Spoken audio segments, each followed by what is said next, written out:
Schools were an issue that touched all Americans, black and white, and national leaders were beginning to recognize that.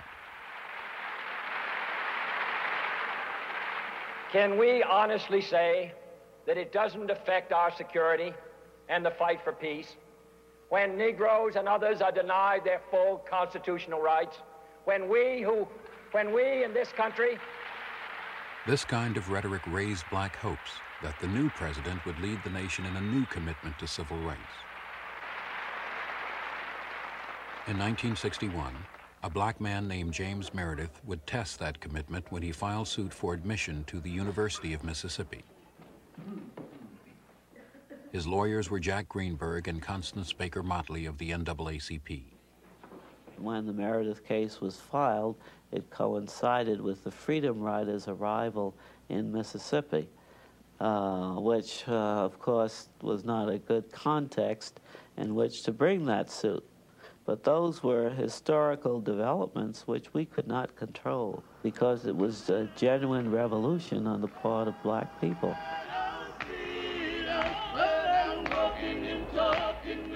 James Meredith called it a new spirit among blacks, as sit-ins and freedom rides spread from other southern states into Mississippi. That spirit was part of Meredith's own readiness to face the struggles he knew were ahead.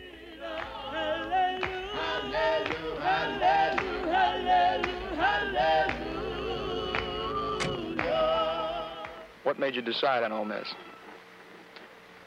Well, I thought that I should get an education in my own state. And of course, Ole Miss, to my knowledge, is the best university in the state.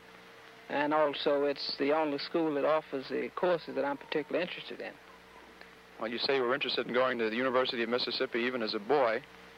Were you aware at that time that Negroes did not go to the University of Mississippi?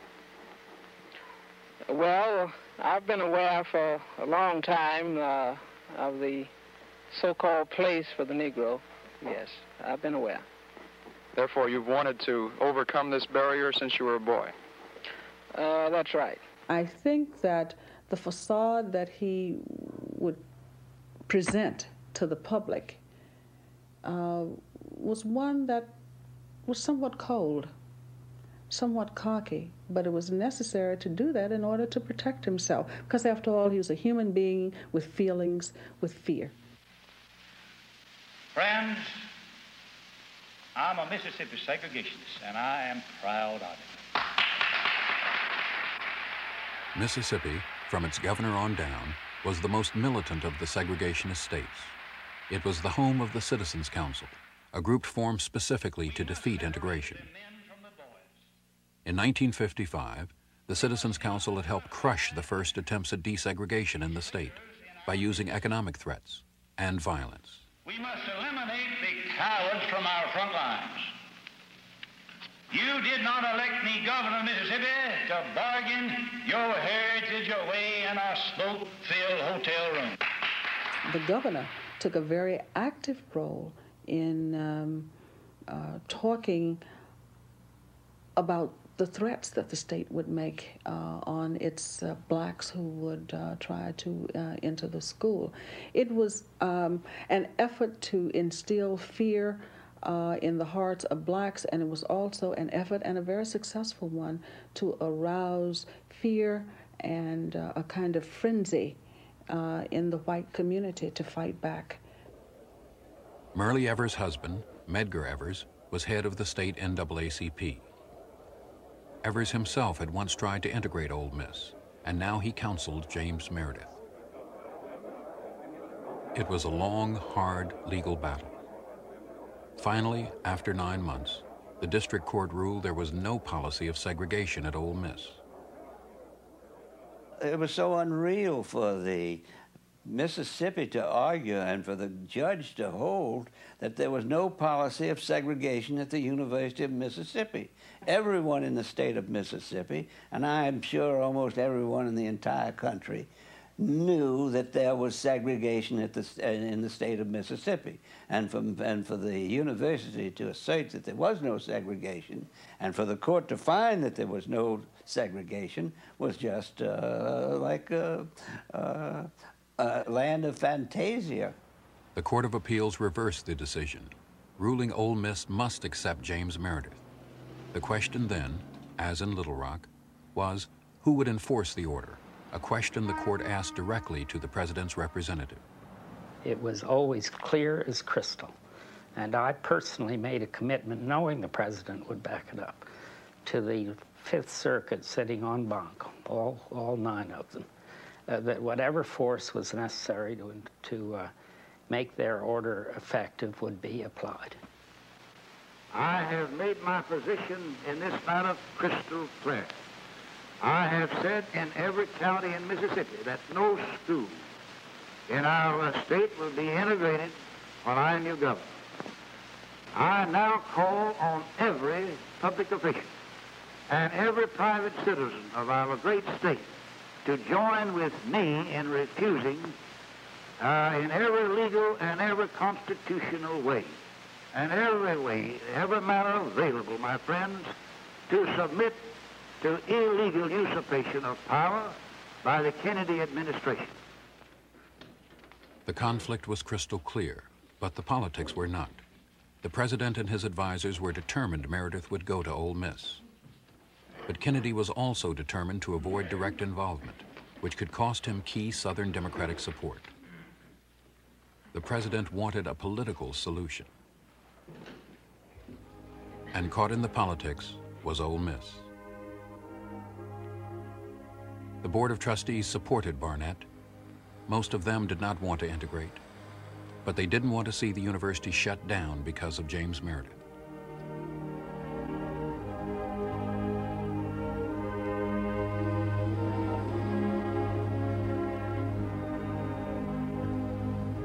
Well, none of the students, I think I speak for all of them, want the school closed. And I think if it is closed, it'll be too much pressure on Mr. Barnett that he will have to open it within a day or two anyway. Do you think if the school had to be closed, it would affect the Rebels, the football team? Yes, that's one bad thing about it. Now, all the students are really looking forward to all the football games, and then if the school is closed, we want the ball games played anyway. On September 20th, the conflict came to a head when Governor Ross Barnett flew up to the Oxford campus of Ole Miss. There, in defiance of the federal court order, he personally turned James Meredith away. His actions were legal, he said, based on the pre-Civil War doctrine of interposition. The doctrine is that a state may interpose itself between the national government and some action that is thought to be imposed upon the state or some of its subdivisions by the federal government. The Supremacy Clause, which provides that in case of a conflict between the nation and the states, the law of the nation prevails, makes hash of the doctrine of interposition, and any lawyer worth his salt knows that. And Barnett was a lawyer who made a good living, still making a good living out of the law, and he knew better than that.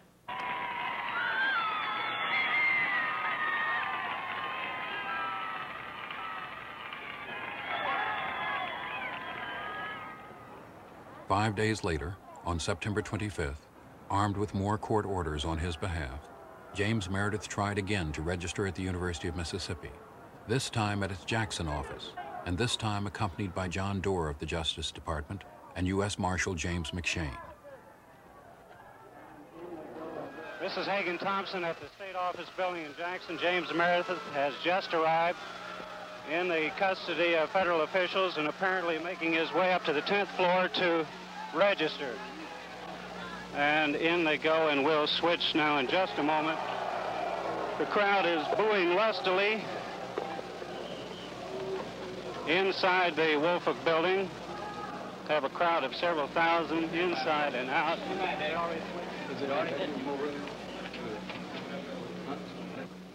Again, Governor Barnett was waiting.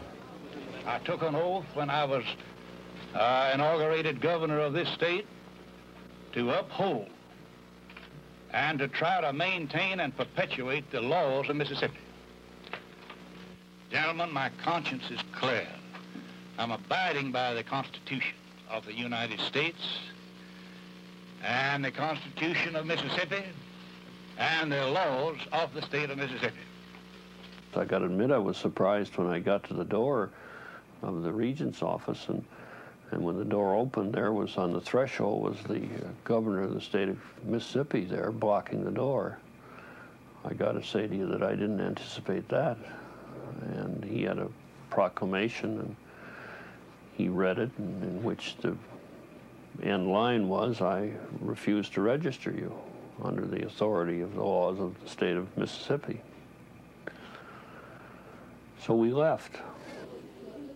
Once again, a governor's action had created a constitutional test. Now the question was, would President Kennedy use the U.S. Army, as President Eisenhower had? Kennedy was still reluctant. Instead, he tried secret telephone negotiations with Governor Barnett. Well, now, will you talk? I just don't understand the situation down here. Well, the only thing is I got my responsibility. This is not my order. I just have to carry it out. So I want to get together and try to do it with you in a way which is the most satisfactory and causes the least chance of damage to people in Mississippi. That's my interest. All right. Would you be willing to wait a while and let the people cool off on the whole thing? Until how long? You make a statement to the effect, Mr. President, that under the circumstances existing in Mississippi, that there will be bloodshed. You want to protect the life of James Meredith and all other people. And under the circumstances at this time, it just wouldn't be fair to him or others to try to register him. Well, then at what time would it be fair?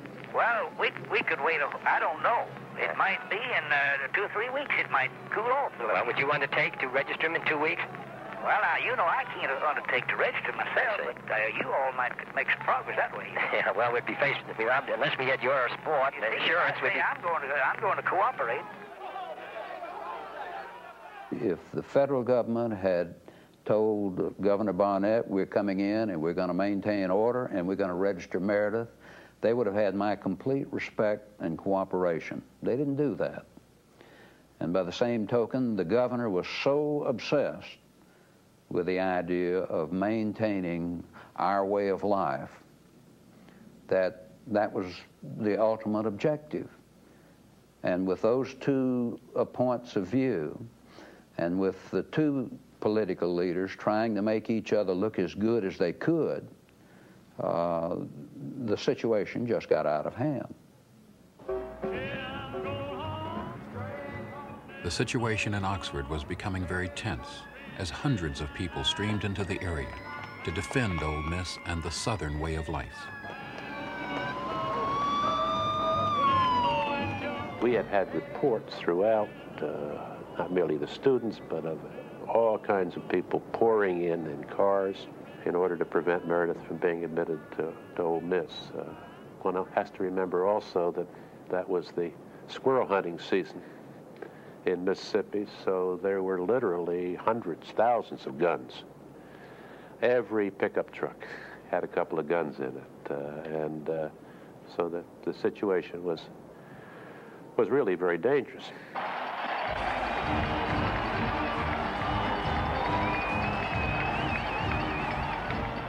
Saturday, September 29th.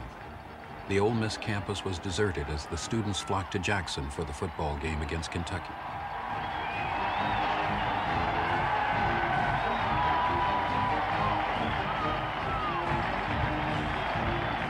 The halftime speaker was Governor Ross Barnett.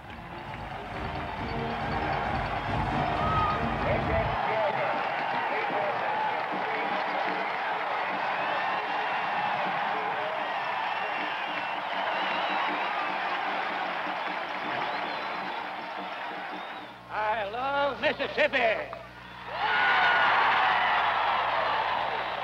I love her people. Our customs. I love and I respect our heritage.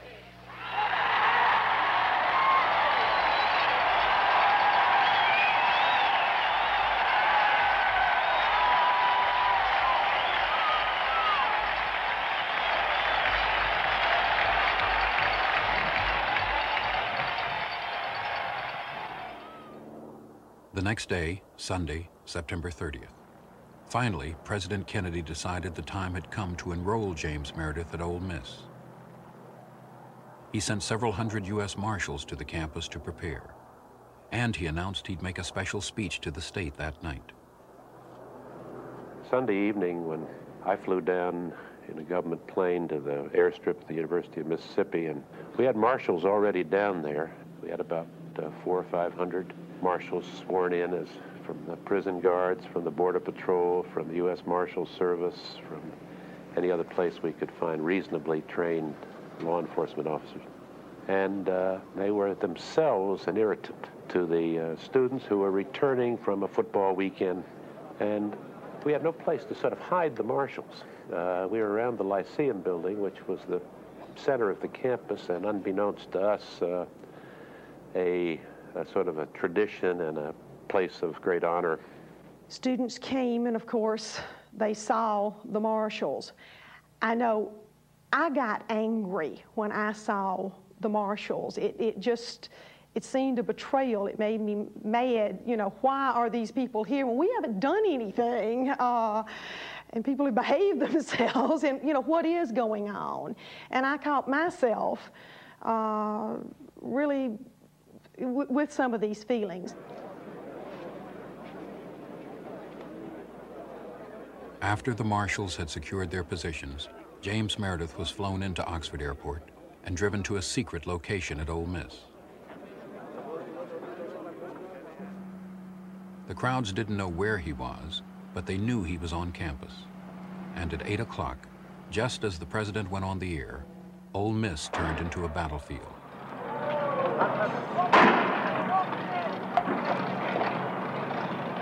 Very few people heard the president's words.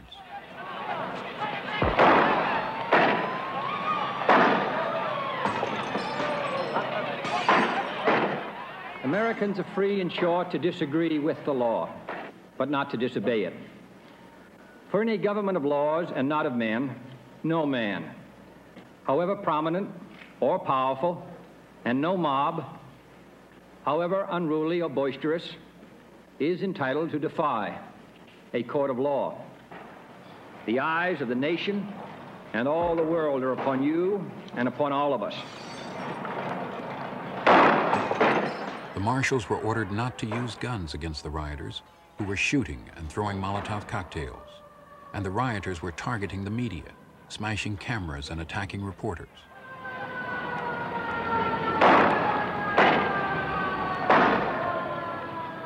There was one freshman girl that had been this little flower of Southern gentility when I had met her. And she came up to me, and her face was absolutely contorted, and I almost didn't recognize her. And she was absolutely furious because she had picked up a brick and thrown it at a marshal, and it had only hit him in the head and scratched him, and she had not put his eye out. Well, you see, we got to get order up there, and that's what we thought we were going to have. President, please, why don't you give an order up there to remove Mayor? How can I remove him, Governor, when there's a riot in the street, and he may step out of that building and something happen to him? I can't remove him under those conditions. People are wiring me and calling me saying, well, you've given up. I said, I had to say, no, I'm not giving up any fight. Yeah, but we don't I never give up. I have courage and faith, and we'll win this fight, you understand? That's just the Mississippi people. Yeah, I understand, but I don't think anybody, even in Mississippi or any place else, wants a lot of people killed. Oh, no. And that's what, Governor, that's the most important thing. I'll issue any statement any time about peace and violence. While the president and the governor argued, the riot worsened. Finally, Katzenbach asked the White House for troops. It took hours for them to arrive, and during the night, 35 marshals were shot, and 2 people, a French journalist and an Oxford worker, were killed. But by dawn, the army had restored order. Of course the president's going to win in the end. He's got the whole armed forces of the United States. He can call in the Air Force. He can bring Navy ships up the Mississippi River. He can call out the Army as he did. He can drop parachuters in. I suppose he could shoot missiles at Oxford, Mississippi. So he's going to win at the end.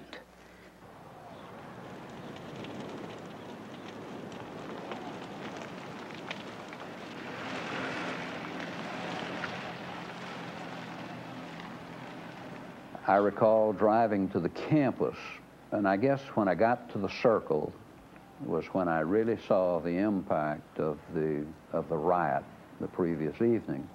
I reported to my office. As I recall it, there weren't very many of the staff there. Many of them were too afraid to come to the campus on Monday. And later, James Meredith came to my private office, and I accommodated the registration there. It wasn't a cause for laughter and champagne, but it was a cause for some relief, and it was the fact that was over with. I mean, in a way, Oxford had become the symbol of massive resistance and the final gasp of the Civil War, if you want to look at it that way. And it was over. It had ended.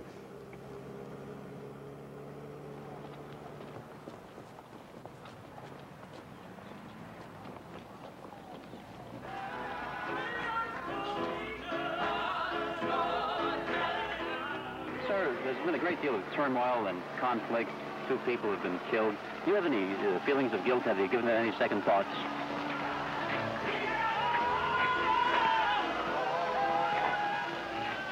I'm very sorry that anyone had to get hurt or killed.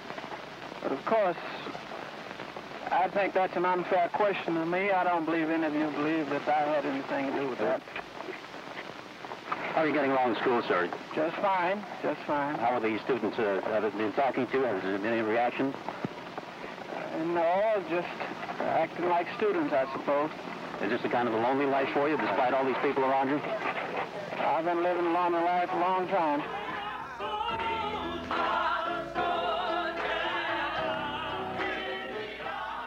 It was a lonely victory for James Meredith, but it was a victory for him and the country. The Constitution had held and been reaffirmed in a major crisis.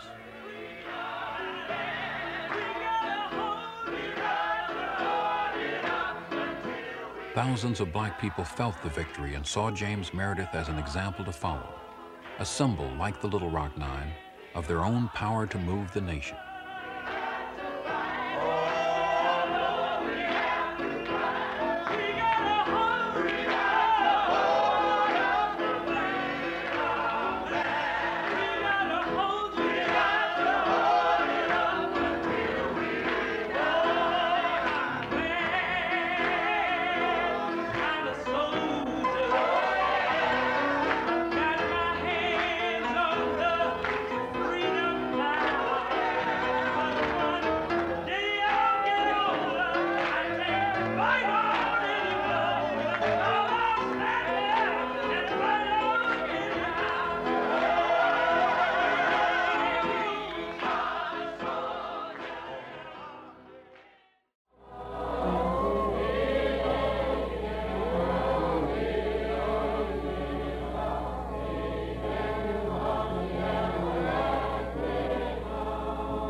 Major funding for American Experience is provided by the Alfred P. Sloan Foundation. National corporate funding is provided by Liberty Mutual and the Scotts Company. American Experience is also made possible by the Corporation for Public Broadcasting and by public television viewers. Funding for the re-release of Eyes on the Prize, made possible by the Ford Foundation and the Gilder Foundation.